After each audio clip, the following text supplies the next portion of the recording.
अस्सलाम वालेकुम नाज़रीन, प्रोग्राम नया दौर में खुशामदीद। मैं हूं आपके साथ बिस्मा खान। स्टूडियो से मौजूद हैं हमारे साथ सीनियर तज्ज़ियाकार इसार राना साहब और सीनियर तज्ज़ियाकार ताहिर मलिक साहब। तो नाज़रीन, आज के प्रोग्राम में बात करेंगे मरीम नवाज़ साहिबा जो कि वज़ीर आला पंजाब हैं, लाहौर में पहुंची हैं।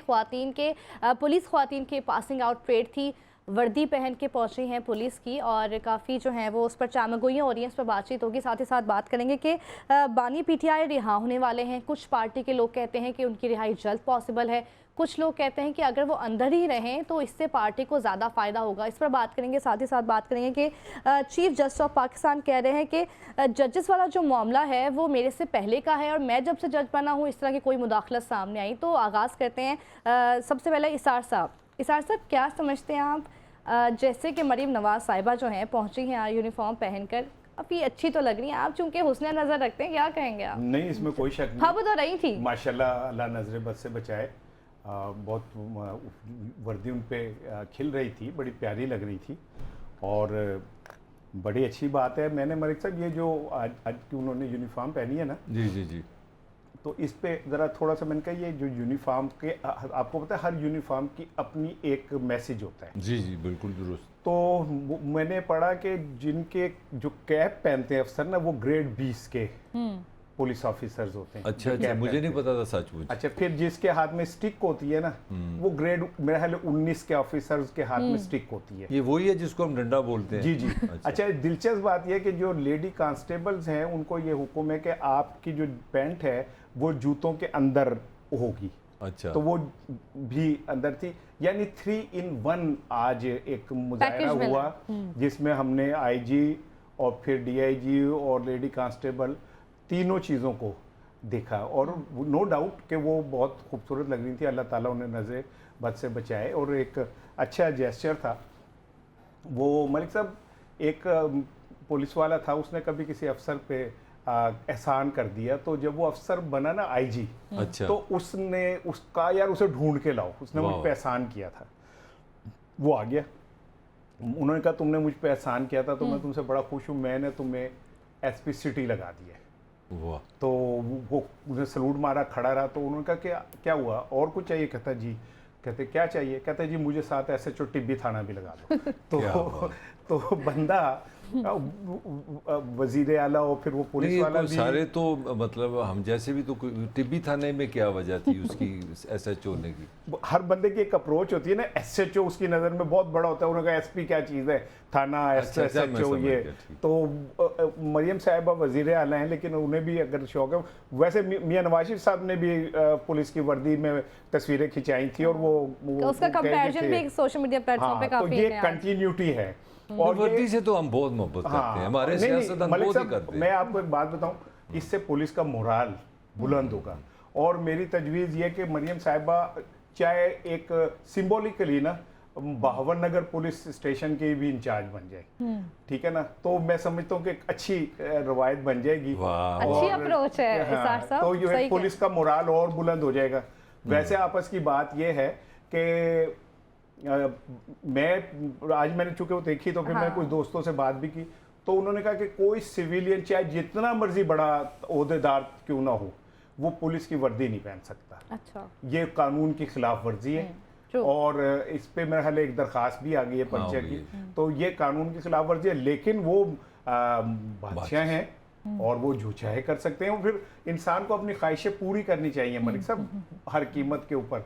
मैं जब छोटा था तो मेरी भी बड़ी ख्वाहिश थी कि मैं क्रिकेटर बनता, तो अब नहीं बन सका, लेकिन अगर किसी दिन मुझ में तो ताकत आ जाए। शो पे तुम इस तरह करो ना, बैट लेके आओ, वो पहन लो अपना, यही मैं कह रहा हूँ कि अगर मैं किसी दिन किसी जोगा हो गया और इस जोगा हो गया कि मेरी हर बात मानी जा सकती है, तो मैं हो सकता है मैं को कज़ावी स्टेडियम की लाइटें ऑन करें, मैं किट पहन के आ रहा हूँ बल्ला पकड़ के, और मैं वहाँ खड़ा हूँगा और तस्वीरें बनाऊंगा। अच्छा, तो मेरा दिल करता है मैं बहुत अमीर बन जाऊँ, मैं फिर क्या पहन के आऊँ? मैं बहुत अमीर राजपूत, मेरे पास गाड़ी हो, कोठियाँ हो, बहुत पैसा हो, तो मैं फिर क्या पहन के आऊँ? मेरा ख्याल है आपकी और मेरी ख्वाहिश कभी पूरी नहीं हो सकती। हम तनख्वाहदार लोग हैं, इसी तरह इस तरह नहीं कर सकते? अगर मैं यहाँ पे मलक रियाज की तस्वीर रख लूँ अपने आगे? यार, मलक ताहिर, मलक रियाज मैं फिर अपने साथ राना सनाउल्लाह साहब के रखूंगा। मैं तो उन्हें बहुत पसंद करता हूं। अमीर लोग भी तो नहीं, मैं आइडियलाइज करता हूँ। मैं मुझ में और राना साहब में जो फर्क है सिर्फ मूंछों का है, ठीक है ना। उनकी मूंछें जरा। तो तुम भी बताओ, तुम्हारा कोई ड्रीम है? तुम भी बता दो अपना कोई, तुम भी फिल्मों में आना चाह रही हो, इस तरह का कोई ड्रीम बताओ। जैसे सारे पूरे कर रहे हैं, हम भी पूरे कर लेंगे। इसार साहब, आप तो रहने ही देना, आपकी ये ख्वाहिश तभी पूरी होगी जब आप किसी बड़े ओहदे पे। इतनी तारीफ की है मैंने, और मैं क्या करूं, इतनी तो तारीफ कर दी। इसके लिए आपको अपनी ख्वाहिशात पूरी करने के लिए आपके पास भी कोई इस तरह का ओहदा होना जरूरी है। ताहिर मलिक साहब, आप कैसे समझते हैं, ये अप्रोच कैसी लगी आपको मरियम नवाज साहिबा की? देखिए, कुछ चीज़ें होती हैं यूनिवर्सल होते हैं, वो यूनिवर्सल सच होते हैं, उसमें कोई अप्रोच कोई नहीं होती। लीडरशिप खिदमत है, लीडरशिप परफॉर्मेंस है, लीडरशिप है आम बंदे की ज़िंदगी बदलना, लीडरशिप है कि वो कहते हैं पंजाबी ज़ुबान में कहते हैं चंद चढ़ता है तो सब को नज़र आ जाता है। तो जो बड़े लीडर दुनिया में है वो हमेशा हम्बल है, डाउन टू अर्थ हैं, सादा कपड़े पहनते हैं। मतलब आप गांधी की मिसाल ले लें, मोज़े तंग देख लें, फेडरल कास्ट्रो देख लें, दुनिया के मॉडर्न जितने भी लीडर्स आए हैं, आप इमाम हमीनी देख लें, तो मैंने एक चीज़ कॉमन देखी है जिन्होंने वाकई इंसानों की ज़िंदगी में फ़र्क डाला है। ये छोटी सी बात नहीं, अगर मैं मोज़े तंग की बात करता हूँ राना साहब, तो दुनिया का हर छठा आदमी ना चाइनीज़ है। आपने आज की पॉपुलेशन नहीं, मैं पुरानी बात कर, आपने 1 अरब इंसान को रोटी दी है। ज़रा गौर करें क्या बात, बड़ी माफ़ी था, मुसलमान है आप एक किसी को खाना खिलाते हैं ना तो आपका दिमाग ख़राब हो जाता है कि यार मैंने अल्लाह पे जैसे एहसान कर दिया। मतलब इस तरह की 1 अरब इंसान को उन्होंने रोटी दी है। आप मुझे माओ की एक तस्वीर दिखा दें जो उसने वो खद्दर वाला एक जो सूट उन्होंने पहना था, ठीक हो गया। तो अब ये जो आपने मुझे पता नहीं ये ट्रेंड कैसा है, तो मेरा लिए पाकिस्तान में तो लगता है जैसे शोबिज़ का बिजनेस नहीं है, कोई एक्टर उक्टर नहीं है, तो हम इस तरह की चीज़ों में बड़ी तवज्जो दे रहे हैं। लीडर का काम ये नहीं है, लीडर का काम है action speaks louder than word. आप जो काम करें, आपसे मेरी दुर्हास है, आप मेरी पंजाब की हेड है, मैं आपसे एक बात करता हूँ कि 75 साल से पंजाब पुलिस का इमेज अच्छा नहीं हुआ, 75 साल से पंजाब पुलिस की मार कुटाई ख़त्म नहीं हुई। Why people are afraid of police? मैं तो तब मानूंगा, मैं इनको सलूट करूंगा, मैं इनके पाँव छूँगा जब पता लगे कि ये अपने 5 साल या 2 साल जितने भी पूरे करके जाएँ। तो मुझे जब मैं थाने में जाऊँ वो मुझे कि ऑनरेबल सिटीजन है मलिक साहब, आप कुर्सी पर बैठे हैं, आपकी क्या मैं खिदमत करूँ। ये है मरियम नवाज़ का हुस्न।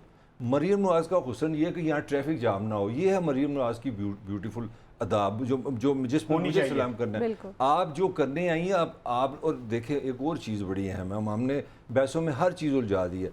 दुनिया का वाहद एक प्रोफेशन है पॉलिटिक्स जो आप वॉलंटियर करते हैं।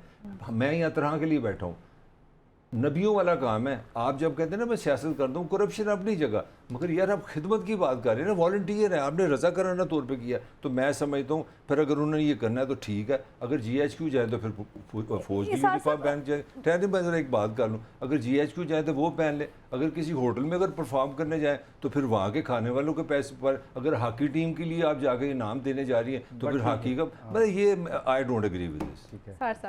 अच्छा देखिए, बात यह है कि एक खातून है वो, और हमारी खुशकिस्मती है कि पंजाब पे इस टाइम ख़वातीन की हुकूमत है। मरियम औरंगज़ेब हैं, अज़मा बुखारी हैं, अज़मा बुखारी ना वो हैं, और भी कुछ लोग हैं। मरियम औरंगज़ेब और अज़मा बुखारी साहब के हवाले से कुछ इश्तारात वाले मामलात में कुछ चीज़ें डिस्कस हो रही हैं, अभी मैं उस पर नहीं बात करता। लेकिन मलिक साहब ज़रा मेरी बात सुनिएगा। एक बच्ची है शुमाइला, बेवा है, उसके 5 बच्चे हैं। जो सबसे बड़ा बच्चा है ना वो मेरे ख्याल है 13 साल का 14 साल का, मैं उसे बहुत करीब से जानता हूँ। वो वक्फ इमलाक के स्कूल हैं वहाँ पढ़ाती थी।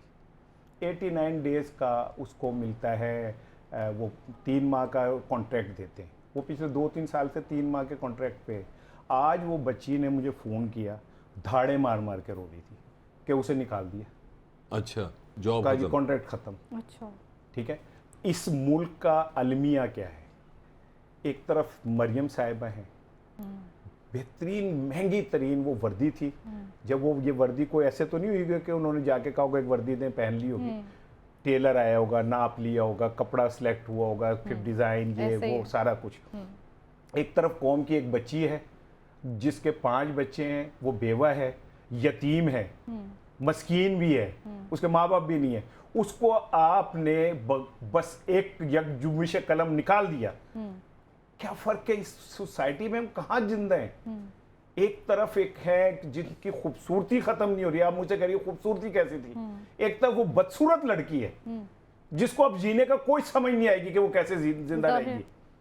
तो रियासत हमारी जो है, क्या वो मरियम साहिबा के लिए है? उस शुमाइला के लिए नहीं है।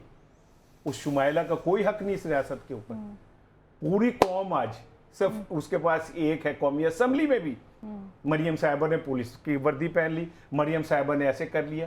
क्या पाकिस्तान का मसला मरियम साहिबा की वर्दी है या उस शुमाइला की नौकरी से बर्खास्ती है? हम पता नहीं, मुझे नहीं समझ आती। ये कह रहा है कि लीडरशिप डाउन टू अर्थ होते हैं, वो उनके लीडर कहते हैं वो ग्राउंड टू अर्थ हैं। ठीक है ना, उनकी अज़मा बुखारी साहब ने कहा था उनकी वोकैबुलरी अलग है, सही बात है ये, ठीक है उनकी अलग है वोकैबुलरी। हाँ, सो मैं ये समझता हूँ कि इस मेरा ख्याल है अब इस टॉपिक को हम क्या छेड़ें कि जहाँ पे लोग भूखे मर रहे हो, लोगों के पास खाने को ना हो, लोगों को नौकरियों से निकाला जा रहा हो, यतीम बच्चे आसमान की तरफ देख रहे हो कि शायद ऊपर से कोई कुछ उतरेगा, ठीक है, उनके वारिसीन जो हैं लावारिसों की तरह फिर रहे हो। उसी शहर लाहौर में एक लड़की जो है वो इसलिए दरबदर मौत का अपना मुंतजिर है कि उसके ऊपर से तो रियासत ने छत छीन ली, और एक तरफ एक लड़की है जो खूबसूरती की इंतहा के ऊपर है। एक हमें के लिए अपनी ही सूरत को बिगाड़, एक वो है जिन्हें तस्वीर बना आती है। तो ये जो तस्वीर बना आती है और मीडिया के लिए भी ये सब कुछ है, तो मीडिया को भी होश के नाखून लेने चाहिए। कभी कभी, अब तो मलक मुझ पे नाराज नहीं होता मैं कोई ना कोई एक ऐसी शुमाइला, कोई ना कोई एक बच्चा, कोई ना कोई ले आता हूं, उनकी बात कर देता हूं कि चलो कोई तो उनकी बात करे, बिल्कुल कोई तो उनका नाम ले जिनके लिए ये मुल्क बना था। 24 करोड़ लोगों के लिए, जिनके वालिदैन ने, जिनके आबाओ अजदाद ने कुर्बानियां दी थी एक ऐसे मुल्क के लिए जहां पे वो बाइज्जत तरीके से और एक बराबरी की सतह के ऊपर जिंदगी गुजारेंगे। क्या फर्क पड़ा हमें, मुझे बताएं।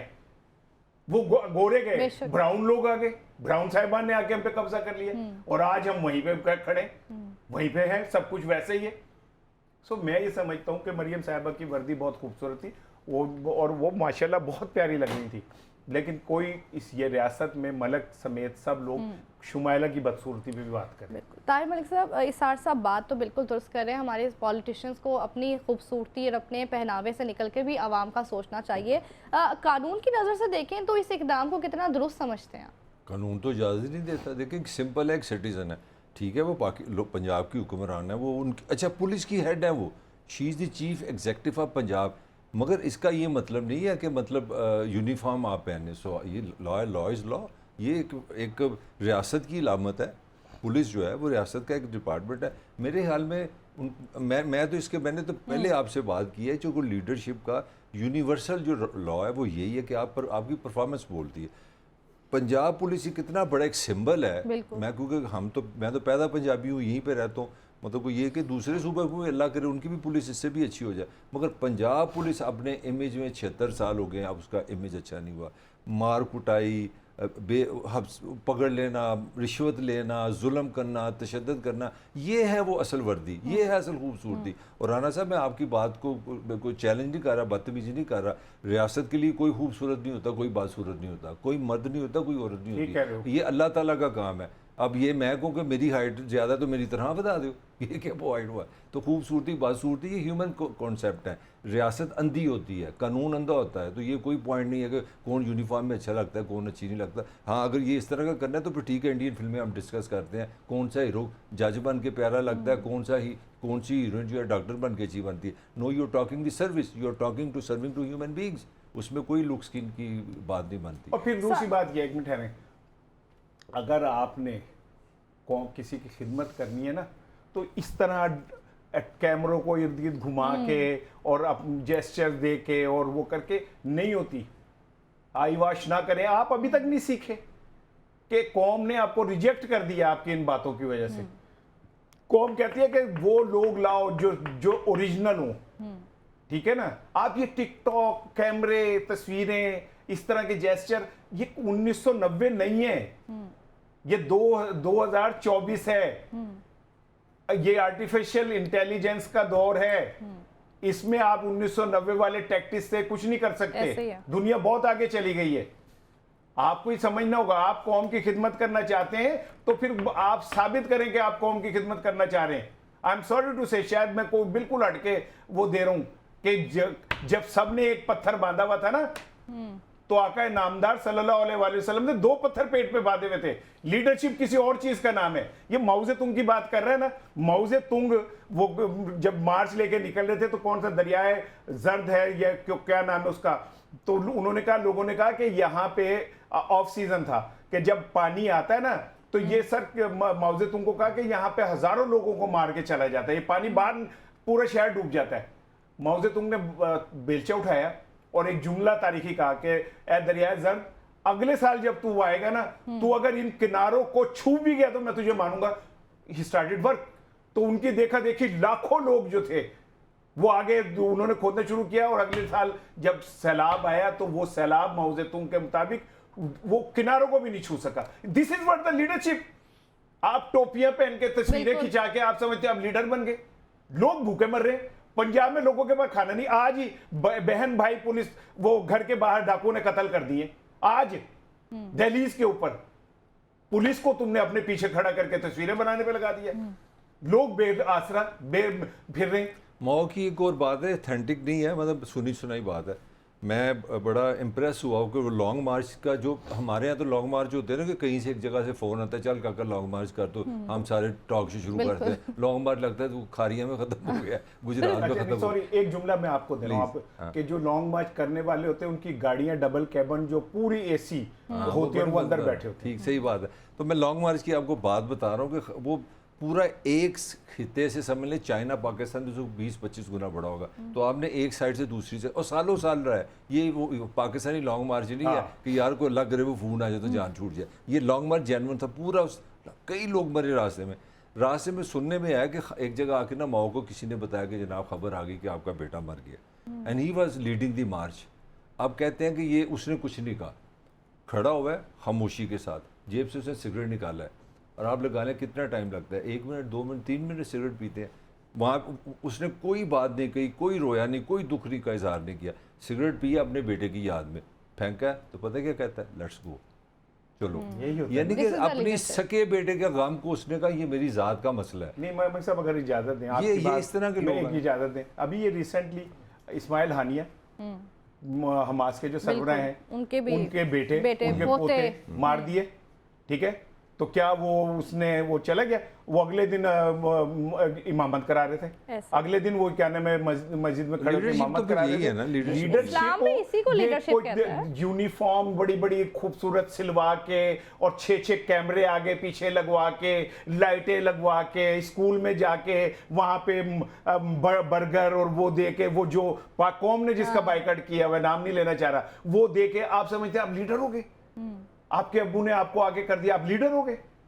आपके अब्बू ने कहा कि मैं वजीर आजम नहीं बना, मेरी बेटी को आप वजीर आजम बना दें, मेरा ख्वाब जो है पूरा हो जाए। यहाँ तो मैं रोकना मानता है कि हमारी प्यारी वजीर आला जो है उन्होंने आज कह दिया, उन्होंने कहा मेरे बाप जो हैं 3 दफ़ा वजीर आजम बने हैं, 2 दफ़ा CM पंजाब बने हैं, मगर मेरी अपनी स्ट्रगल है, मैं खुद एक आग का दरिया पार कर दी हूँ और मैंने सब कुछ अपने तौर से अचीव उन्होंने कहा मैं जब घर जाके बताती हूँ। ये आप मतलब हमें जो मैसेज उन्होंने दिया, उनको मैसेज दिए कि ये मेरी अपनी परफॉर्मेंस है, मेरी अपनी पॉलिटिकल स्ट्रगल है, मेरी अपनी जदोजहद है जिसकी मैं नतीजे में आई। चले मैं इस पर डिबेट नहीं करूंगा कि उनकी पॉलिटिकल स्ट्रगल क्या थी। वो कह रही है आग का दरिया पहुंची हूँ, और मैं जब घर जाके अपने वालिद से डिस्कस करती हूँ तो वो काफ़ी खुशी के तासुर देते हैं और मुझे उनको देख के बड़ी खुशी होती है। और यहाँ पे आप लीडरशिप की बात कर रहे हैं सार साहब, उन्होंने अज़मा बुखारी ने गालिबन कहा है कि आप जलने वाले उनकी वर्दी को देख के ना जलें, इससे पुलिस का मोराल बुलंद हुआ है। हाँ तो मैं तो कह रहा हूँ कि उन्हें बावल नगर तैनात कर दें, बहुत बुलंद हो जाएगा। मैं एक बात बताऊं, स्ट्रगल किसे कहते हैं?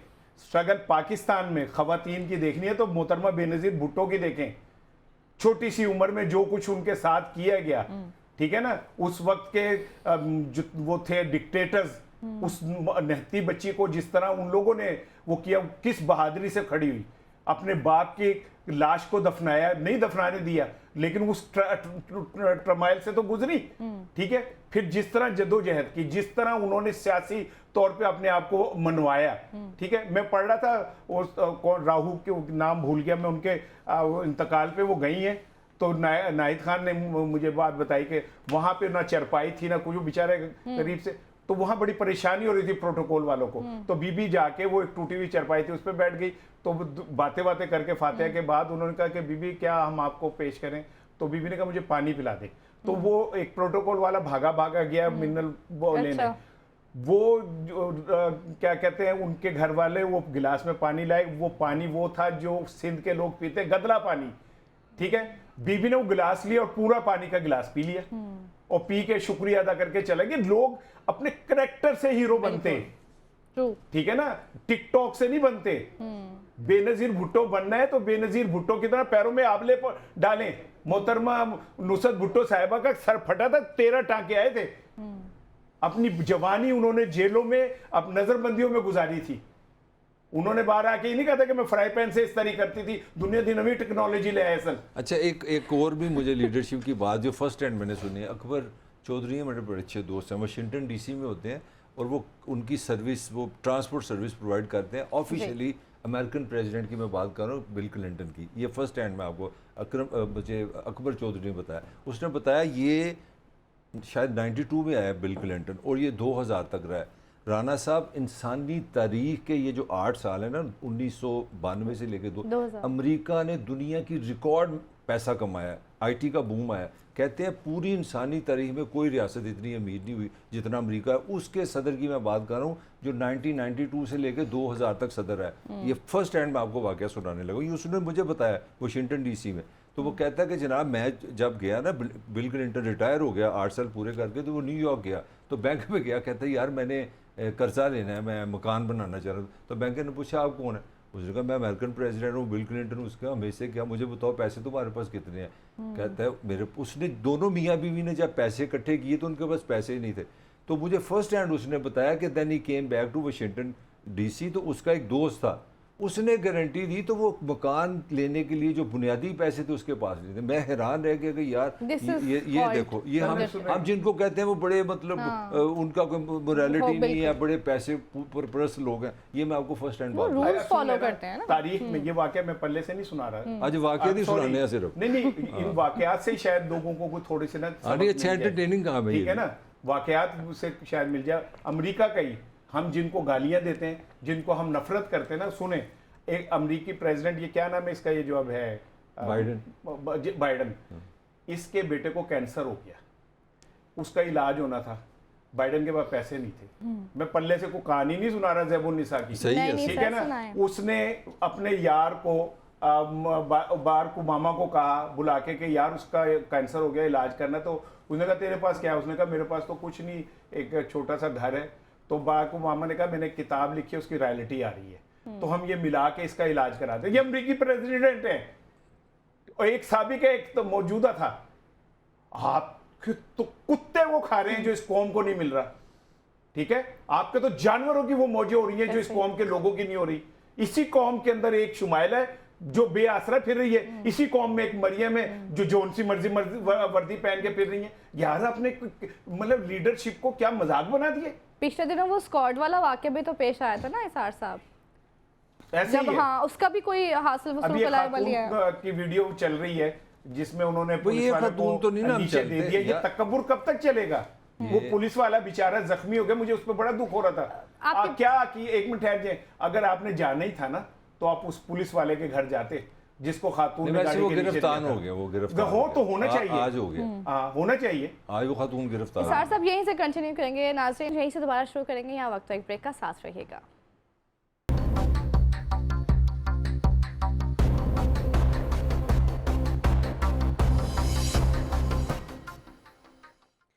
वेलकम बैक नाज़रीन। डिस्कस कर लेते हैं कि लतीफ़ खोसा ने फिर से इमरान खान की जल्द रिहाई की उम्मीद जाहिर कर दी है, जबकि पिछले दिनों जो है वो मुमताज़ जो हैं कारोबारी शख्सियात, उन्होंने भी तजवीज़ दी थी कि आप मफाहमत कर ली जाए बानी PTI से। और अब क्या मामला चल रहे हैं? ताहिर मलिक साहब, क्या लगता है सियासी इस्तेहकाम के लिए PTI से मफाहमत ज़रूरी है? देखिए, ये इस तरह तो नहीं ना होता कि नून सारी की सारी के जी हमने लड़ना है, या जो ताकतवर हमारे इदारे हैं वहाँ ठीक है, उनकी भी पॉलिसी होती है, मगर वहाँ पे भी इंसान ही बैठे हैं ना। और मैं नहीं समझता, ईमानदारी से मैं समझता हूँ हर एक के दिल में पाकिस्तान ही है। ये मैं इस चीज़ को बाय नहीं करता जिस तरह हमने एक मफरूज़ा बना दिया कि ये गलत है वो गलत है। अंदर से कौन नहीं चाहता पाकिस्तान में इस्तेकाम आए, कौन नहीं चाहता पाकिस्तान में तरक्की हो, किसका दिल करता है कि यहाँ पर लड़ाई झगड़े हो। तो इस तरह की कुछ एफ़र्ट्स होती हैं, कुछ मुख्तलिफ कॉर्नर से एफ़र्ट्स होती हैं, और मैं ताकतवर हल्कों की भी उसमें कई बाज़ ना उनकी कह लें पुष्पनाई कह लें या मोहब्बत प्यार शामिल होता है। मतलब एक चीज़ तो सुनने में आ रही है कि खान साहब को इस तरह की थी कि यार आप अगर थोड़ा सा ठहर जाएं, इनको हुकूमत करने दे, साल 2 साल तो इंतज़ार करें, बस एक काम आप करें कि आप बाहर आ जाएं, आप इनसे लड़ाई झगड़ा करते रहें, मगर ये हुकूमत गिराने वाली बात छोड़ दें। तो आपको 2-2.5 साल तो दें, हमें कोई थोड़ी इकॉनमी ठीक कर लें। तो इतला दिए कि खान साहब 1 पॉइंट एजेंडा, उसने कहा ये जो इलेक्शन है ना, जो ये फरवरी इलेक्शन है, मुझे नामंजूर है, इनको पहले इस्लाह करें। तो इससे तो वो एक डील तो आपकी ख़राब हो गई है। अब जो दूसरी डील है, ये जो होता है ना कि हमारे यहाँ होता है जी कि प्राइम मिनिस्टर साहब से किसी ताजर ने ये सवाल कर दिया, ये कोई पाकिस्तान का पहला ताजर नहीं है जिसको पाकिस्तान पे रहम आया कि यार बस करो। ये बेशुमार मैं मतलब पॉजिटिव बात कर रहा हूँ, कई लोग हैं। तो इसके पीछे भी एक पूरी ना थोड़ी सी प्लानिंग हो रही है। प्लानिंग ये है कि ताजरों ने थोड़ी सी स्पेस निकाली है कि यार हम तंग आ गए हैं, कोई लोग बाहर इन्वेस्टमेंट लेके जा रहे हैं, कभी हमें टैक्स का डर है, कभी स्टेबिलिटी नहीं है, जॉब्स के इश्यूज हैं, पूरा मुल्क मायूसी का शिकार है। तो एक अंडर हैंड एक छोटी सी ना ये भी एक है कि ताजरों का वफद कोशिश कर रहा है खान साहब से मिले। और ये तो खबर मैं आपको दे रहा, बाकी मुझे इनसाइड यही मैं आपको दे सकता हूँ कि वो यही खान साहब को कन्विंस करने जा रहे हैं कि यार आप थोड़ी सी को स्टेबिलिटी के लिए थोड़ा सा एक, वो ये नहीं मैं कह रहा कि वो डील हो रही है, क्योंकि यहाँ फ़ौरन एक डील शुरू हो जाती है। तो वो एक पॉइंट पे लाना चाह रहे हैं कि जनाब आप कहीं पे थोड़ा सा स्पेस दें, इनको एक्सेप्ट कर लें कि ये हुकूमत अच्छी बुरी जो भी है, आप थोड़ा सा खामोश हो ताकि पाकिस्तान थोड़ा सा आगे निकले, फिर आपके लिए भी स्पेस आ जाएगी। तो पता नहीं है, ये तो अल्लाह ताला को पता है कि आगे क्या होना है, मगर ये मैं आपको थोड़ी सी इनसाइट दो आपको मैंने दी है। एक एफर्ट नाकाम हो चुकी है, अब दूसरी इस जिंदगी में की। इसार साहब, क्या लग रहा है आपको कि कोई मफामत हो सकती है, और अगर होती है तो उसकी बेसिस क्या होंगी? देखें, एक बात आप जहन में रखें, जो मलिक ने भी बात तस्लीम कर ली, इमरान खान कोई डील नहीं करेगा, नंबर 1। दूसरी बात, इमरान खान को आप बार बार मानते हैं, तस्लीम करते हैं कि हाँ उसका असर, उसकी अहमियत को कोई इनकार नहीं कर सकता, ठीक है। हमारे lieutenant general retired Khalid Naeem साहब शायद नाम है, वो सेक्रेटरी दिफा भी रहे, लोधी साहब, उन्होंने भी, मैं नाम थोड़ा सा आगे जनरल लोधी कह लें बस साहब, तो उन्होंने भी ये कहा है कि इमरान खान से जेल में एक अहम शख्सियत ने मुलाकात की है, ये उनका दावा था। अच्छा, मेरा ये कहना है, मैं पहले दिन से इस प्रोग्राम में यही कह रहा हूँ कि इमरान खान डील नहीं करेगा। वो जब भी आएगा अदालतों के जरिए आएगा, वो जब भी आएगा कानूनी तरीके से आएगा, वो जब भी आएगा वो साफ शफाफ नीट क्लीन अंदाज में आएगा, वो बाहर नहीं भागेगा, वो सारी मुश्किलें झेलेगा। और हर आने वाला दिन इमरान खान की अजमत का इकरार करता है, मानते हैं, ताजिर भी कह रहे हैं कि उसको जब तक नहीं बनाएंगे कुछ नहीं होगा। इदारों में भी ये सोच पैदा हो रही है, पॉलिटिशियन में भी ये सोच पैदा हो रही है कि इमरान खान को मनाए बगैर ये सिस्टम, ये रियासत नहीं चल सकती। मैं यही तो पहले दिन से कह रहा हूं कि आप जिसका जितना कद है उसके मुताबिक उसको माने। अगर 8 फरवरी को कौम ने उसके हक में वो दिए तो उससे दे देना यार। इस्टेब्लिशमेंट, अवाम, इमरान खान, सियासी जमातें, हम पाकिस्तान के लिए हैं।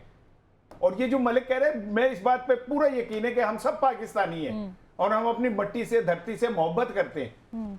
हमारे पॉलिटिकल मोटिव्स थोड़े से आगे पीछे हो सकते हैं, इसका कोई नजरिया हो सकता है, मेरा हो सकता है, लेकिन हम अपने वतन से मोहब्बत करते हैं। और मैं ये समझता हूँ, वतन से मोहब्बत करते हैं तो वतन की आवाम के मैंडेट को मान ले, ठीक है ना। और इमरान खान कोई अनोखी बात तो नहीं कर रहा। अगर उसकी जगह पे मियां नवाज शरीफ साहब होते तो अब तक वो डील करके बाहर जाके चुके होते। सऊदी अरब बीच में पड़ा होता, अमेरिका बीच में पड़ा होता कि साढ़े बंदा वापस करो, ठीक है ना। वो तो कोई भी उसके साथ नहीं पड़ रहा। इसका मतलब ये है कि वो राइट मैन है। और हजरत अली ने थोड़ा सा तुम्हें तंग करने के लिए कल के जो बयान से, तो वो जनरल बाजवा के मुताबिक तो खान साहब ने भेजा था इमरान खान को बाहर। वो तो कह रहे हैं कुरान पे मैंने नहीं भेजा। मैं इस मामले में नवाज शरीफ साहब पे यकीन करता हूँ। अच्छा, कि उन्होंने कहा था मुझे बाजवा ने निकाला। वैसे कभी भी उस पर यकीन किया, ठीक है ना। वैसे राणा साहब नहीं बिलीव करते, लेकिन अभी कर लेंगे। मैं तो नवाज शरीफ साहब की बात पे यकीन करता हूँ। उन्होंने कहा था भी बाजवा साहब ने मुझे निकाला। और मैं तो ख्वाजा आसिफ की अजमत को सलाम करता हूँ, कहते कि जी उन्होंने भेजा था। तो मैं तो उनको फ्रॉम हॉर्स माउथ जो कहते कि वो बात है, ठीक है ना। मैं इमरान खान पे तो नहीं कर रहा आर्गुमेंट जनाब का, ठीक है। दूसरी और आखिरी बात यह है कि देखें, अगर इमरान खान के बाहर आने से पाकिस्तान को कोई फायदा हो सकता है तो हमें देर नहीं करनी चाहिए। हम एक क्रिटिकल दौर से गुजर रहे हैं। इस वक्त आलम इस्लाम को भी इमरान खान की ज़रूरत है, एक कद्दावर शख्सियत की ज़रूरत है जो ज़रा मामला को लेके चले, और इसमें कोई शक नहीं कि इमरान खान वो कद्दावर शख्सियत है जो इस वक्त जिसको आलम इस्लाम को ज़रूरत है एक लीडर की, पाकिस्तान को भी ज़रूरत है, और हमें इसको मान लेना चाहिए। इसमें क्या कबाहत है? हाँ, कोई कबाहत नहीं है। मलिक साहब, हुकूमत वक्त के कारिंदे भी, नून लीग वाले भी कहीं ना कहीं ये कह रहे हैं, जैसे राना सनाउल्लाह ने पिछले दिनों कहा, काफ़ी लोग कह रहे हैं कि हमें डील करने में कोई प्रॉब्लम नहीं है, हम तो बात करना चाहते हैं। तो ऑल ऑफ द सडन ये क्या मतलब, किस तरह से ये लोग इस तरफ से आ गए हैं और ये कहना शुरू कर दिया है? पहले तो ये लोग एक पेज पे आने के तैयार नहीं थे। नहीं, देखिए हुकूमत ये इस हवाले से समझदार लोग हैं, चाहे आप इनको सेल्फिश कह लें। वो खान साहब का एक मामला है कि वो पत्थर, मैं नहीं मानूँ, वो 3.5 साल एक ही बात करते रहे, जनाब नहीं मैं नहीं वो नारो देना। मैं आपको याद है जब भी कभी किसी ने सवाल किया कि जनाब अपोजिशन से बैठे कोई मसले तय करें, नहीं मैं नारो नहीं दूंगा, मैं खान साहब की एरोगेंस तो है ना, वो उनकी अदा कह लें, जो मर्जी कह लें। अब मैं वजीर कानून को तारड़ को सुना था कल परसों, he said the same thing. बल्कि मुझे याद है जब शहबाज शरीफ ने भी यही कहा, क्योंकि कोई दुनिया का कौन सी हुकूमत है जो अपोजिशन उसकी नर्व्स पे चढ़ी रहे और वो मुल्क अदम इस्तेकाम का शिकार हो। चाहे आप सच बोल रहे हैं या झूठ बोल रहे हैं, आप कह तो रहे हैं ना कि हम सरमायाकारी ला रहे हैं, आप कह तो रहे हैं ना कि हम दुनिया से कह रहे हैं कि हमारे यहाँ इन्वेस्टमेंट करें। मुझे पता है कौन करेगा इन्वेस्टमेंट अगर आप यहाँ के इस तरह के हालात हों कि आपका एक साबिक वज़ीर आज़म जो है वो जेल में हो, और आपका पुराना सुप्रीम कोर्ट का जो सॉरी कह रहा हूँ जो सिपा सलार साबिक है वो कह रहे हैं मैं कुरान पे हाथ रख दूँ कि मैंने इसको बाहर नहीं भेजा। तो इस तरह की चीज़ें दुनिया तो नहीं ना फिर आपकी तरफ राग़ब होगी। तो मेरा ख्याल है कि हुकूमत को ये ज़्यादा एहसास है, मैं ये नहीं कह रहा कि इमरान गलत है, वो अलग बहस है। हुकूमत को ज़्यादा एहसास है कि हमें स्पेस चाहिए, हमें थोड़ा सा पीस चाहिए। मगर दूसरी तरफ खान साहब का जो मसला है, जो मैंने कल भी आपको बताया था, मेरी अपनी राय में इमरान की जो पोजीशन है, जो उसका हीरोशिप है, जो मौला जाट उसका है, उसमें वो डील नहीं करेगा। क्योंकि डील करेगा तो फिर वो ताहिर मलिक बन जाएगा, फिर वो राना सुना वो पाकिस्तान बन जाएगा। तो वो समझता है कि मैं अगर वो वन लाइनर है कि नहीं मैंने मुज़ाकरा नहीं करने। मैंने आपको खबर के अंदर एक छोटी सी खबर दे दी है कि खान ने एक लचक दिखाई है, वो लचक सिर्फ दिखाई उसने कि 8 फरवरी का जो इलेक्शन है ना, मेरे साथ बैठो, इसको रिवाइज कर लो, चलो आगे चल। नहीं, वो तो पहले दिन से कह रहे हैं। इमरान खान ने कोई ऐसा मुतालबा नहीं किया जो उनकी अपनी पर्सनल ज़ात को फ़ायदा पहुँचाता हो। वो ये नहीं कह रहे कि मेरे मुकदमे ख़त्म कर दो, वो ये नहीं कह रहे कि जी मेरे जो जायदादें ज़ब्त हुई हैं वो वापस कर दो, वो ये नहीं कह रहे नैब ने मुझ पे जो केसेस बनाए, वो ये नहीं कह रहे। वो तो ये कह रहे हैं कि जो अवाम का मैंडेट है वो उसे वापस कर दो। वो तो नहीं कोई पर्सनल वो कर रहे हैं। और this is what the leadership is, कि वो ये कहता है कि अब कुछ दिन पहले उन्होंने कहा कि मुझे तो आप अंदर रख लें लेकिन बाकी लोगों को तो छोड़ दें।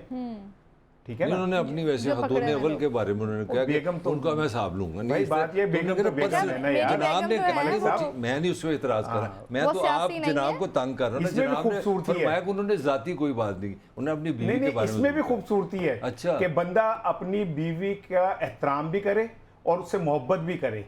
ठीक है ना, इसमें ही खूबसूरती है। ठीक है ना, कि आप उसकी वजह क्या है कि जब कोई बाप अपनी बेटी को किसी के नाम बांधता है और अपने घर से उसके घर भेज देता है, तो फिर मर्दानगी गैरत ये है कि जो आपके घर आ रही है, आपके साथ जुड़ रही है, उसकी अजमत, उसकी हुर्मत और उसकी असमत के मुहाफिज आप बने। यार आप एक 6 फुट के खामद की बात नहीं कर रहे, आप 24 करोड़ की लीडर की बात करते हैं। लीडर की कोई चीज फिर जाती नहीं होती। यार मैं आपको मिसालें नहीं देना चाहता, ऐसी मिसालें नहीं देना चाहता। अब मुझे ज़ेबू निसार ना सुनाओ कि वो उसकी बीवी, मैं ना बीवी ठीक है, मुझे उस जगह मत लेके आओ जहां मैं आपको तारीख के रोशन बाब खोल के बताऊं कि अहलियाओं को किस तरह इज्जत दी जाती है। तो मुझे मत जाने दो उधर। मेरा सिंपल इस पर मैं लास्ट कमेंट कर देता हूं उसको। मेरा कमेंट है कि जब आप लीडर बनते हैं ना, तो आप वॉलंटरीली कहते हैं मेरी पब्लिक लाइफ नहीं है, मैं लोगों की मलकियत, तो मेरी पर्सनल लाइफ कोई नहीं है। मतलब मैं क्या मेरा क्या औकात है, अगर मैं वज़ीर आज़म पाकिस्तान हूँ ना,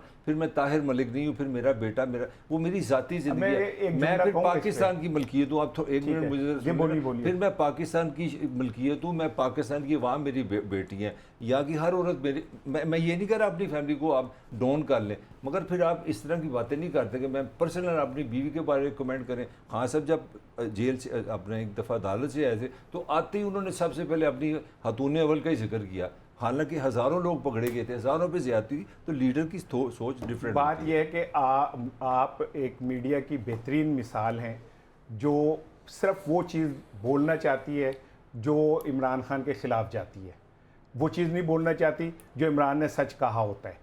ठीक है। इमरान खान की पर्सनल लाइफ ये है कि उसने अपने सारे असासे, अपनी सारी चीज़ें शौकत खानम के नाम कर दी, यानी कौम के नाम कर दी। एक्सीलेंट, जबरदस्त, ठीक है ना। उसने जबरदस्त। अपनी कोई चीज़ अपने पास नहीं रखी, ना उन्हें लंदन जायदाद दी कोई, ना उसकी पेरिस में जायदाद है कोई, ना उसका जद्दा में स्टील मिल है, ना उसकी इंडोनेशिया के अंदर शुगर मिल है, ठीक है। उसका कुछ नहीं है। उसका जो है कि 300 कनाल दे दिए, बनी गाला की जो 300 कनाल है वो तो हमें साहब लोगों को दे दी। नहीं, तुम्हारा क्या मतलब है कि वो झोंपड़ी में जाके सड़क पे बैठ जाए? सेड दैट ना कि सब कुछ दे मतलब दिया तुम क्या चाह रहे हो कि मेरे ना नहीं, आप क्या चाह रहे हो कि वो झोंपड़ी में जाके वहां बैठ जाए?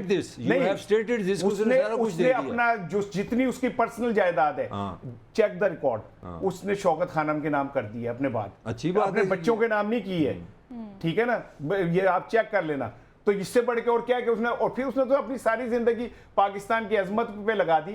वो दुनिया भर के मैदानों में कौमी तराना पढ़वा दिया, दुनिया भर के मैदानों में उसने ट्रॉफियां उठा के पाकिस्तान जिंदाबाद के नारे लगवा दिए। वो तो कब से पाकिस्तान की खिदमत कर रहे हैं, और अब तक उसके करैक्टर के ऊपर क्या आप कोई बात नहीं कर सकते। और दुनिया के अंदर यूनिवर्सिटी में जो पढ़ाया जा रहा है हमारी लीडरशिप के लिए, वो भी देख लें क्या पढ़ाया जा रहा है। मैं ज्यादा उस पर बात नहीं करना चाह रहा।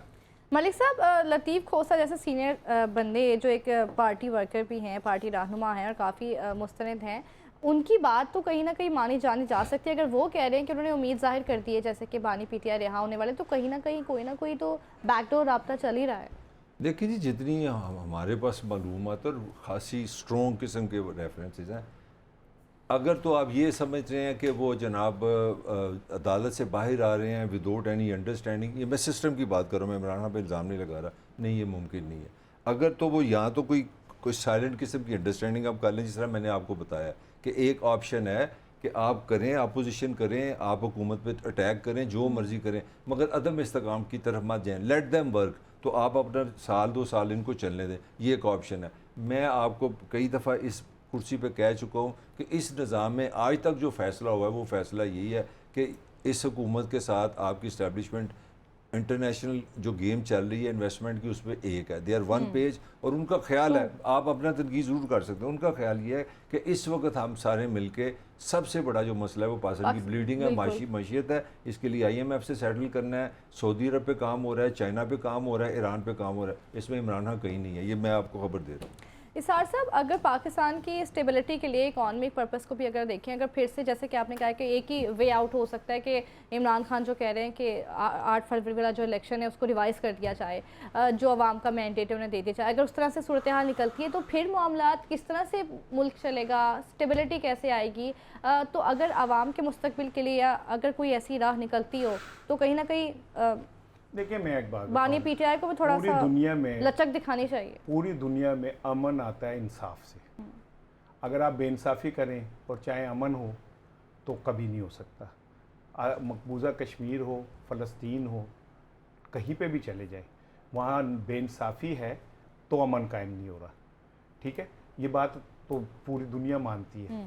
दूसरी जो इम्पोर्टेंट चीज़ है जो मैं समझता हूँ कि इमरान खान PTI को भी पाकिस्तान के नाजुक हालात का इदराक करना चाहिए, एहसास करना चाहिए, और अगर कहीं पे भी कोई बेहतरी का रास्ता निकल सकता है तो निकालना चाहिए, क्योंकि ये खाली मामला नवाज शरीफ, शहबाज शरीफ का नहीं है, ये पाकिस्तान के 24 करोड़ लोगों का मामला है। हमें उन पे रहम करना चाहिए। हमें इस सियासी इस्तेकाम के लिए अगर कहीं थोड़ी सी लचक भी दिखानी पड़े तो दिखा लेनी चाहिए, ताकि पाकिस्तान एक प्रॉस्पेरिटी की तरफ बढ़ सके, ठीक है। तो मैं समझता हूँ कि इसमें दोनों फरीकों को लचक का मुजाहरा करना चाहिए। एक कदम एक फरीक बढ़े, एक कदम एक फरीक बढ़े, ताकि दोनों मिलके पाकिस्तान की बेहतरी के लिए रास्ता निकाले। मुझे इससे कोई गरज नहीं है कि नवाज शरीफ वज़ीर आज़म बने या मरियम बने। मुझे इससे गरज है कि इस मुल्क के अंदर कोई शुमाइला जो है बेरोज़गार ना हो, इस मुल्क के अंदर कोई बच्चा भूखा ना सोए, इस मुल्क के अंदर तालीम याफ्ता नौजवान जो है डिग्री रख के और क्लाशन को उठा के डाकू ना बने। मुझे इससे गरज है, मुझे किसी से गरज नहीं है। और इसके लिए अगर कोई लीडर आगे बढ़ के अपनी थोड़ी सी अना कम कर लेता तो कोई बुराई भी नहीं है। बिल्कुल। मलिक साहब, आप क्या समझते हैं कि किसको आखिर पहल करनी होगी इस सब के लिए? देखिए, पहल तो हुकूमत का फ़र्ज़ है, ये तो एक परमानेंट लॉ है। देखिए, हमेशा कहते हैं ना, ताकतवर का काम है वो झुके, पावर हुकूमत के पास है, मुकदमा तो उनके पास है। मैं तो कई दफ़ा कहूँ, मैं जब इनकी तकरीरें सुनता हूँ तो अच्छी लगती हैं जी, जस्टिस होना चाहिए, पॉलिटिकल इस्तेकाम होना चाहिए, तो काम वही हो जो पिछले जब खुद अपोजिशन में तो वही सारा कुछ हो रहा है। तो मेरा ख्याल है अगर आपको कोई कहता है कि जनाब धांधली हुई इलेक्शन में, तो कोई ना कोई फिर इस तरह से आप कोई कमीशन बैठाएं या कोई ऐसी इन्वेस्टिगेशन करें जो ईमानदारी से साबित कर दे कि यहाँ धांधली हुई है। ये कोई आज की कहानी नहीं है। 77 में यहाँ कोई पॉसिबिलिटी है तो कि फिर कोई इसका इंक्वायरी हो और इस तरह से कुछ हो? फिर वो रहने वाली बात है ना, अगर निज़ाम अदल आप नहीं, अगर अदल नहीं लाएंगे तो फिर इंसाफ कैसे होगा? अगर इंसाफ नहीं होगा तो फिर अमन कैसे होगा? फिर इस तरह जंग जारी रहेगी। तो मुझे भी याद है, लगे मैं टीनेजर था 77 में, मैं आज भी ईमानदारी से समझते मेरी राय कि जुल्फ़िकार अली भुट्टो पे बहुत प्रेशर था धांधली का, यही कहानी चली थी।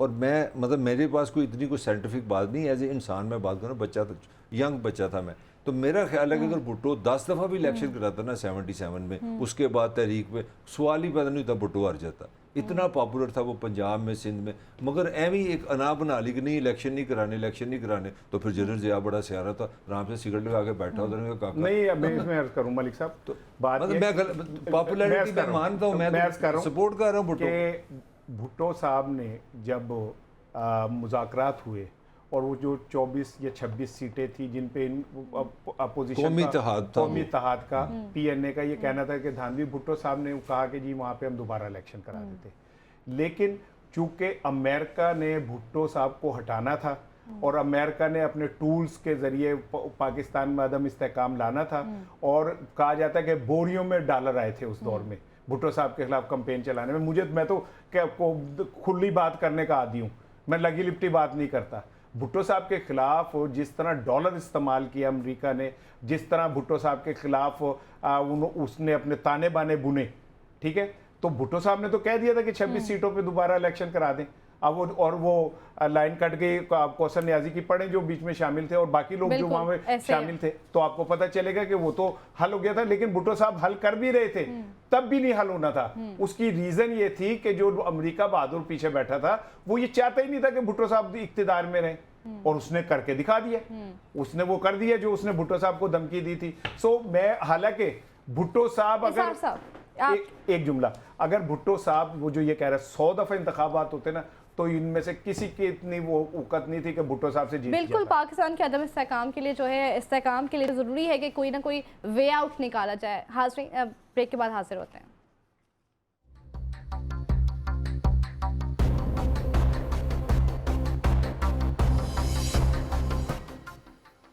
कम बैक नाज़रीन, डिस्कस कर लेते हैं कि अदालती मामलात में किसी की मुदाखलत कबूल नहीं है। चीफ जस्टिस ऑफ पाकिस्तान काजी फ़ाइज़ ईसा ऐसा कह रहे हैं, और कह रहे हैं कि जब से मैं चीफ जस्टिस बना हूँ इस तरह की कोई मामला सामने आई, जज ने किसी ने कोई मुदाखलत नहीं की। ताहिर मलिक साहब, अच्छा, इसमें थोड़ी सी पहले बैकग्राउंड को हम डिस्कस कर लेते हैं। आपको पता है वो मशहूर ज़माना जो ख़त है जो हमारे जजेस ने लिखा था, और मैंने शायद पासन की तारीख में फ़र्स्ट टाइम हुआ है कि अपना जजेस ने लिखा कि मुदाखलत हुई है, खुफिया एजेंसी वाले हैं, कोई फिल्में बनाता है, कोई अगवा होता है, ये वो फलानी। उस पर उन्होंने कहा था जो अपना हाई कोर्ट का डिसीजन था वो ये था कि इन्होंने भी फैसला नहीं किया। इन्होंने वफाकी हुकूमत और पाकिस्तान की सारी हाई कोर्ट्स को कहा है कि आप हमें तजावीज़ दें, हमें बताएं हम क्या करें। मैं ये थोड़ी सी इसकी बैकग्राउंड में जाएंगे, फिर हमारी गुफ्तगू इस पर मतलब व्यूअर्स के लिए अच्छी होगी। अब उसकी मैं थोड़ी सी आपको इनसाइट देता हूँ। तो एक तो इस्लामाबाद हाई कोर्ट के फुल बेंच बैठा है, उन्होंने एक अपना मिनट सा मीटिंग बैठा के ना जजेस ने जो डिसीजन किया उन्होंने भेज दिए हैं सुप्रीम कोर्ट में। उसमें उन्होंने ये लिखा है कि ये 1 to 1 नहीं होना चाहिए। अगर किसी को जज को ये तकलीफ़ है या कोई उसका खदशा है कि कोई इंटरफियरेंस हो रही है, तो ये इदारे को लिखना चाहिए। मैं पॉइंट समझ गया। इदारे से क्या मतलब? इदारे से मादा रजिस्ट्रार लिखे या चीफ जस्टिस लिखे कि हमारा अदलिया को ये थ्रेट है, तो वो इदारे के चीफ को लिखे, बजाय ये पर्सन टू पर्सन हो। ये उन्होंने एक तजवीज़ दी है कि अगर ऐसे किसी कोई शिकायत हो तो जजेस को पर्सनल नहीं लेना चाहिए। जिस तरह मिसाल के तौर पर मैं जर्नलिस्ट भी हूँ, तो मैं अगर समझूँ कि मेरी आज़ादी सहावत का मसला है, तो लाहौर प्रेस क्लब को चाहिए कि वो इसको एक इशू बनाए इदारे का। तो एक तो ये है। अब लाहौर हाई कोर्ट के जो सबसे बड़ी पासन की हाई कोर्ट है, वो बड़ी इंटरेस्टिंग उनकी इंसाइट मिल रही है। वो बैठे हैं सारे, उन्होंने बड़ा तनकीद किया हाथ पे, टेक्निकली इंटरेस्टिंग पॉइंट है। वो कहते हैं कि पाकिस्तान का हर हाई कोर्ट का जो जज है ना, उसके पास चीफ जस्टिस वाले इख्तियार आता है। वो पाकिस्तान का आइन आपको बताता है कि अगर आपको कोई कहे या अगर आपको लगे कि आपके इख्तियारात में मुदाखलत हो रही है, तो आप सू मोटो ले सकते हैं। तो लाहौर हाई कोर्ट ने इस पे तनकीद किया। उन्होंने कहा जनाब आप जिन लोगों ने ये ख़त लिखा है शायद आप भूल गए हैं कि आप पाकिस्तान की ऑनरेबल हाई कोर्ट के जज हैं, अगर किसी ने मुदाहरत की है तो आपका तो आइन आपके साथ है, आप बराह रास्त उसको एक्शन ले सकते हैं, गिरफ़्तार कर सकते हैं, मुकदमा बना सकते हैं। तो ये दूसरी चीज़ थी। तीसरी चीज़, वफाकी को मैंने कोई तजवीज़ ही नहीं दी, क्वाइट साइलेंट है। तो उस पे राह में आज जो हमारे चीफ जस्टिस है उन्होंने ये बात की है कि उन्होंने अपनी तरफ से अपना कहते हैं ना अपने गुनाहों का भार उन्होंने उठाया। उन्होंने जब से मैं चीफ जस्टिस बना हूँ उसके बाद कोई ऐसा कोई मुदाहरत नहीं हुई। तो ये इसकी बैकग्राउंड थी, थोड़ी सी मैंने इसकी आपको बैकग्राउंड बताई है कि इस वक्त वो केस कहाँ फंसा हुआ है। इसार साहब क्या लग रहा है आपको? अच्छा नहीं देखें, जो ये सो मोटो वाली कह रहे हैं ना, ज़रा मुझे, क्योंकि मैं तो कानूनी माहिर तो नहीं हूँ, लेकिन अदालती इस्लाहात के बाद ये तय हुआ था कि कोई अदालत इंडिविजुअली सो मोटो नहीं ले सकती। उसके लिए 3 रुकनी सीनियर जजेस जो हैं वो बैठेंगे और तय करेंगे कि इसमें सो मोटो लेना है या नहीं लेना। तो मुझे ये बात समझ नहीं आई। अब बात यह कि चीफ जस्टिस साहब जो मेरे हीरो हैं, मैं बचपन से उनको पसंद करता हूँ, मैं उनकी रियासत के लिए और जमहूरियत के हवाले से जो स्टैंडिंग है मैं उसको हमेशा सलूट करता हूँ। तो मैं तो ये कह रहा हूँ कि जी आपके दौर में आप कह रहे हैं कि कुछ भी ऐसा नहीं हुआ, पहले के तो ये तो कोई नया खत आएगा तो पता चलेगा ना कि क्या हुआ या क्या नहीं हुआ। वैसे हमारे यहाँ आमतौर पर रिटायरमेंट के बाद ही चीज़ें आती हैं, ये भी अभी इखलाकी नहीं बात। और हमारे यहाँ ज़मीर भी जो है वो अमूमन रिटायरमेंट के करीब जागता है या उसके बाद जागता है, या जिसका जाग जाता है वो गायब हो जाता है। जैसे कमिश्नर रावलपिंडी का आज तक नहीं पता चला कि वो कहाँ चले गए। वो जाग चुके हैं, वो उनका जागा था, फिर उन्हें शायद कोई नींद की गोली देके सुला दिया गया। इतना बड़ा उन्होंने बात की थी, उसके बाद वो कहीं पर्दा स्क्रीन पे नहीं आए कि वो कहाँ गए, क्या हुआ, उनका क्या बना, ठीक है ना, वो रह गया। तो जो चीफ जस्टिस साहब हैं, मैं तो उनसे सिर्फ ये रिक्वेस्ट कर रहा हूँ, वो कह रहे हैं मेरे दौर में कुछ ऐसा नहीं हुआ और मुझे यकीन है कि ऐसा नहीं हुआ, लेकिन उनके दौर में एक सियासी जमात के साथ गैर जमहूरी रवैया अपनाया गया। उस जमात के वर्कर्स के साथ जो कुछ भी हुआ, फिर उस एक लीडर के खिलाफ आउट ऑफ द वे फैसले अदालतों ने दिए और आउट ऑफ द वे उस पर मुकदमात बनाए। उस सियासी जमात से उसका जमहूरी हक छीना गया, उसका निशान छीना गया, उसको इलेक्शन नहीं लड़ने दिया। तो ये भी नहीं नजर आया उन्हें। वो तो कुछ और तो चले छोड़ दे, नजर किया यार उन्होंने, तो कहा कि आपके पास निशान नहीं मिल सकता, तो सुप्रीम कोर्ट ने डिसीजन दिया उस पर। तो फिर मैं यही अर्ज करना चाह रहा हूँ ना कि अगर आपके नज़र में बहुत सारी चीज़ें सही हैं, तो हो सकता है बहुत सारे लोगों के नज़र में वो चीज़ें सही ना हो। तो हम जब सही और गलत में यहाँ चले जाते हैं कि मेरी मर्जी, तो फिर काम ख़राब होता है। जब इदारे के सरबराहान उसको एक बड़े कैनवस में देखते हैं, इसका इम्पैक्ट क्या बना, एक सियासी जमात से आपने वो छीन लिया, उसका इम्पैक्ट क्या बना, सियासी अदम इस्तेकाम। ये इलेक्शन कमीशन ने फिर कहा कि नहीं हम तुम्हारा पीछा नहीं छोड़ेंगे, आपने जो इंतखाबात कराए हम उसे नहीं मानते, ठीक है, एतराज़ उसी पे लग रहे हैं सिर्फ और किसी पे नहीं। अदलिया को नज़र नहीं आ रहा किस तरह लोगों को उनके साथ जो कुछ हो रहा है, लापता अफराद का 10,000 दफ़ा जिक्र होता है, कुछ नज़र नहीं आ रहा। जब आपकी जुडिशरी कहती है कि जी हमारी ज़मानतों से आप बाहर नहीं आ सकते, प्रेस कॉन्फ्रेंस कर दे, तो चीफ जस्टिस को नज़र नहीं आ रहा। So, अगर वो खत नहीं भी आ रहा, कोई और भी नहीं आ रहा, तो ये चीज़ें तो उनके सामने हैं, इसी पर ठीक कर दें तो अल्लाह, हम उनके लिए हाथ फैला के दुआएं देंगे, हिस्ट्री में भी उनका नाम रहेगा और वैसे भी रहेगा। वो जो आप जो बड़े ओहदों पे बैठते हैं, आप अच्छा करें तब भी आप याद रहते हैं, बुरा करें तब भी याद रहते हैं। तो ये आपने तय करना होता है कि आप अच्छे के तौर पे याद रहना चाहते हैं कि बुरे के तौर पे। मलिक साहब, चीफ जस्टिस ऑफ पाकिस्तान बिलाशुबा एक बड़ा ओहदा हमारे पाकिस्तान का। सुप्रीम आइन क्या कहता है कि जब इस तरह के मामला सामने आते हैं तो कहीं ना कहीं सवालात अदालत पे भी उठते हैं, चीफ जस्टिस ऑफ पाकिस्तान पे भी उठते हैं, तो उसका एक रास्ता क्या होना चाहिए?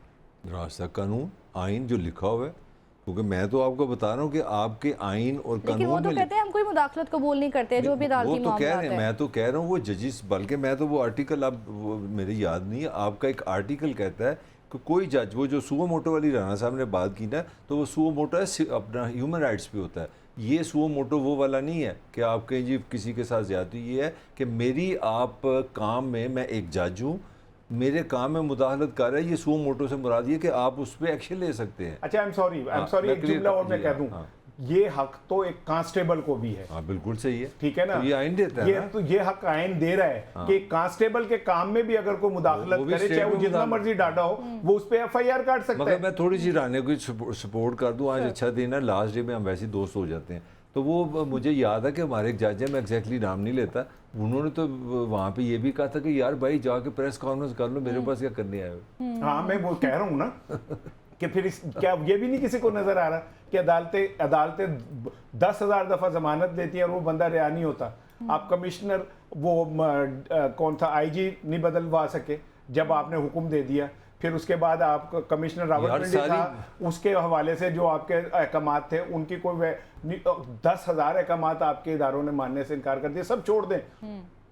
चीफ जस्टिस सुप्रीम कोर्ट ने कहा इंतखाबात होंगे और किसी इदारे ने नहीं माना उस बात को, तो इससे बड़ी और कोई मिसाल हो सकती है? अब अगर हम ये कहें कि वो तो बंदियाल थे, तो बंदियाल नहीं थे, वो चीफ जस्टिस ऑफ पाकिस्तान थे। मगर एक बात है यार, उन्होंने तौहीन अदालत तो बनती थी ना, उनके पास ये तो इख्तियार था, उनको चाहिए था कम अज कम किसी को तो बुलाते ना कि भाई मैंने एक आर्डर दिया हुआ है, वो आराम से रिटायर हो गया, अपनी पेंशन बुक से लेके निकल गया। आपकी बात बिल्कुल ठीक है, बनता ना था ये बनता था जब पार्लियामेंट में जजेस के खिलाफ जबर्स लगे थे, जब जलसों के अंदर मरियम साहिबा मियाँ साहब नाम लेके जजेस का कहते थे कि ये इन्होंने ऐसे किया है, सिटिंग जजेस का नाम लेके कहा था, तो ये इदारों पे हमला नहीं था, तो उन्हें रिएक्ट करना चाहिए था। वो तकरीरें को हवा में खत्म तो नहीं हो गई, अभी भी एग्जिस्ट कर रही है ना, वो तकरीर तो अभी मौजूद है, रिकॉर्ड मौजूद है वो तो उन पे कोई एक्शन नहीं हो सकता। एमल वली खान ने जो chief justice Peshawar high court का नाम लेके कहा कि तुम इधर हो हम भी इधर हैं, तुम्हें छोड़ेंगे नहीं, तो उस पर कोई एक्शन नहीं हो सकता। सिर्फ इमरान खान अगर एक खातून के लिए कह दे तो उसी अतिकत जान नहीं छट रहे, तो अदालतें तो खुद बताए ना कि वो कहाँ खड़ी हैं, वो इंसाफ के कटहरे में खुद को भी पेश करें ना। और सबसे इसके अलावा एक और भी तो बात है, ये तो पॉलिटिकल बातें कर रहे हैं ना, हमारे यहाँ मेरा ख्याल है पाकिस्तान का शुमार उन ममालिक में जहाँ बेशुमार मुकदमात पड़े हुए हैं, मतलब लाखों हज़ारों मुकदमात हैं, और सारी दुनिया में कहा जाता है कि अगर इंसाफ देर से भी हो रहा है तो वो भी नाइंसाफ़ी है। तो मेरा हाल है इस एफिशिएंसी की बड़ी शदीद ज़रूरत है हमारे दाल। मलिक साहब, हम एक बादशाह सलामत बड़े खुश थे, तो उन्होंने कहा कैदियों को रिहा कर दो, कैदियों को रिहा कर दिया। एक बहुत बूढ़ा सा आदमी ना आ रहा, तो बादशाह ने कहा एक मिनट ठहरो, आप कौन है? उन्होंने कहा जी मैं आपके दादा ने मुझे कैद किया था। तो कहता है इसको वापस भेज दो जेल में। उन्होंने कहा जी क्यों? कहता है मेरे दादा की निशानी है। ठीक है ना, तो आपने दादा की निशानियां तो रखी हुई है, यानी वो दादा के केस होता है वो पड़पोते लड़ रहे होते हैं, ऐसे ही है। ठीक है ना, वो मर जाते हैं पड़पोते, वो आप फैसले नहीं कर पाते, फैसले हो जाते हैं तो पता चलता है बंदा मर गया जी। कई वाकयात हैं। तो मेरा ख्याल है कि हमें भी थोड़ा सा पॉइंट स्कोरिंग से निकल के हमें अपनी चीज़ों को ठीक करना चाहिए ताकि अवाम को बराह रास्त फ़ायदा हो। मैं तो बड़े एहतियात से बात ये कह सकता हूं। मलिक साहब, योर पॉइंट ऑफ व्यू क्या कहेंगे, आपके क्या वे आउट क्या है, अदालती मामलात में इस तरह से कैसी होनी चाहिए और किस तरह से एक being a chief justice of Pakistan अदालती मामलात को लेकर चलना चाहिए? देखिए, इस पे क्रिटिसिज्म या इन डेप्थ जाने की ज़रूरत नहीं है, ये तो इससे भी ऊपर चलते हैं ना।